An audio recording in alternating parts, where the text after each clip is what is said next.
Alors, Abdelmalek Alaoui, un des cas les plus emblématiques de cette non-coopération, c'est ce qui se passe quand même entre l'Algérie et le Maroc. C'est-à-dire que c'est des pays qui ont l'air incroyablement complémentaires et qui ne travaillent pas ensemble quasiment.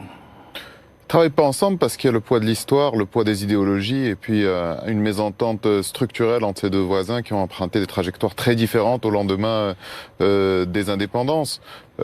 C'est effectivement dommage parce que le niveau d'intégration entre les deux pays est très très faible au niveau des échanges. Au niveau des peuples, il y a une vraie possibilité, une vraie convergence. Quand on voit la zone frontalière de l'oriental pour le Maroc et qui est l'ouest algérien, ce sont les mêmes. Et donc il y a une capacité à pouvoir travailler ensemble, mais qui ne s'est jamais matérialisée dans les faits, tant sur le plan économique que sur le plan politique. Alors, Abdelmalek, le cas du Maroc. Le Maroc, ça a été le premier pays dans les années 90 à mener des réformes qu'on peut quand même qualifier de libérales. Ça a commencé sous Hassan II, avant même Mohamed VI.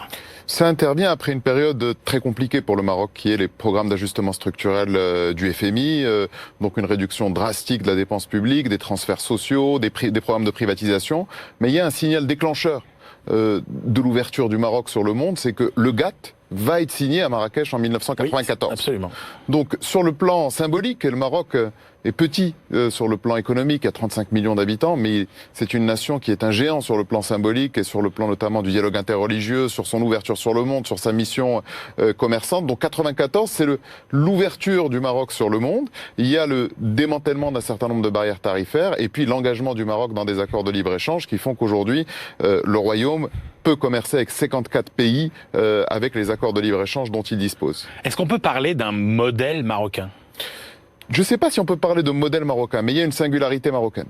Il y a une singularité dans la trajectoire et il y a une singularité dans le fait que ce pays a une stabilité macroéconomique et institutionnelle qui lui permettent de pouvoir franchir un certain nombre d'écueils. Pourquoi le Maroc est resté à l'abri est resté à l'écart en tout cas des printemps arabes? Il n'y a pas eu de poussée de fièvre majeure comme dans les pays voisins.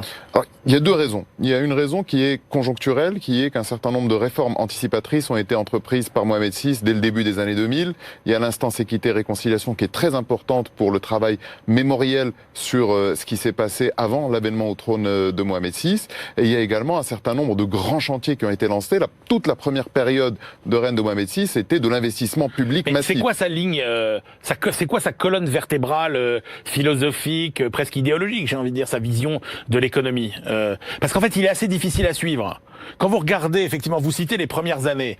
Les premières années, c'est plutôt une inspiration keynésienne, où il y a des grands investissements. Après, on voit plutôt une inspiration plus libérale, plus tournée vers la compétitivité. Et alors après, il y a ce qu'on appelle l'inspiration haussmannienne. Alors haussmannienne, c'est pas notre Haussmann à nous, c'est Ricardo Haussmann, le grand économiste vénézuélien. On peut séparer comme ça les grandes périodes. Et alors finalement, l'idée directrice, c'est quoi ? L'idée directrice, c'est que le mandat d'un dirigeant lorsqu'il est monarque est d'abord un mandat biologique. Donc il faut trouver des réponses pragmatiques à des problèmes concrets. Dans le cas du Maroc, en 1999, il fallait construire un outil productif qui pouvait se déployer sur le monde, que ce soit dans l'industrie ou que ce soit dans les services. C'est le premier pari de Mohamed VI, c'est de préparer toutes les infrastructures qui sont en capacité de pouvoir amorcer ce décollage économique. Moi, je dirais qu'il est pragmatique en termes économiques. Aujourd'hui, en 2020, il y a même une commission spéciale qui est en charge de réfléchir au nouveau modèle de développement parce que cette croissance importante qu'a connue le Maroc au cours des 20 dernières années a entraîné également des distorsions sur le plan de la répartition des revenus et a accru les inégalités, même si le médian de tout le monde a augmenté, qu'il y a beaucoup de gens qui ont été tirés de la grande pauvreté et que le taux de chômage a été divisé par 2 en 20 ans. Mais je dirais que l'approche de Mohamed VI en matière économique est une approche extrêmement pragmatique en essayant d'utiliser la position du Maroc, la géoéconomie, en utilisant les atouts que nous avons et surtout en essayant de dépasser le fait qu'il n'y a pas d'industrie extractive dans le royaume. Alors, en même temps, c'est vrai que là, on l'a vu avec Alexandre, un peu le symptôme qu'on voit dans tous les pays de la région, c'est quand même cette difficulté du secteur privé à décoller. Oui, il y a d'abord un déterminant culturel. Le secteur privé marocain a souvent été dépendant de la commande publique, très fortement dépendant de la commande publique, et puis il n'y a pas eu de mouvement de consolidation, il n'y a pas eu d'entreprises qui pouvaient devenir des champions nationaux avant les années 2000. Et comme souvent c'était de l'actionnariat familial, patrimonial, il n'y avait pas cette culture d'entreprise qui permettait de rentrer des administrateurs, de donner plus d'agilité, de souplesse aux entreprises marocaines pour qu'elles puissent se projeter sur le monde. Et puis il y a aussi la résurgence de comportements qui sont parfois kleptocrates, où ils sont captifs de la rente, où on préfère mettre du capital dans l'immobilier plutôt que de le mettre dans le secteur industriel. Tout ça, ce sont des éléments qui sont consubstantiels d'un pays qui est en voie de développement et qui est dans une phase post-colonisation. Il y a du trial and error. On essaye de trouver au Maroc les chemins qui permettent de dynamiser le secteur privé. C'est encore un chemin en construction. Alors, c'est un chemin en construction, mais en même temps, est-ce que on n'est pas au bout de ce modèle qui consiste à avoir une intervention étatique extrêmement importante, qui engage beaucoup de moyens, au regard de résultats qui peuvent paraître quand même décevants. C'est-à-dire que est-ce que le modèle de développement n'est pas devenu trop coûteux aujourd'hui par rapport aux résultats qu'il produit ? Pour une raison d'abord technique, c'est que quand vous financez votre développement à travers les infrastructures, une fois que vous avez fait le maillage, les infrastructures supplémentaires que vous allez mettre en place, elles ont beaucoup moins d'efficacité. Deuxième chose, l'État est très très présent sur le secteur des transferts sociaux, ça représente aujourd'hui 48% du budget général de l'État, mais il y a plus de 100 organismes qui sont en charge des questions sociales, il y a beaucoup d'inefficacité là-dedans, il y a encore beaucoup de lourdeur, et puis il y a la force de la technostructure administrative qui est une technostructure ancienne, encore un petit peu sclérosée, qui a besoin d'aller plus vite. Abdelmalek, en France, on parle d'État profond. C'est-à-dire, en gros, cette machine administrative qui fonctionne quasiment toute seule et à laquelle il est très difficile de s'attaquer. Est-ce que on peut envisager une modernisation de l'État, l'invention d'un service public du XXIe siècle au Maroc? Est-ce que quand on a un roi à la tête du pays, c'est plus facile de faire bouger l'administration que quand on a un président de la République? Ça, c'est la conviction de beaucoup de gens qui croient à l'essence du régime monarchiste, ce qui est mon cas.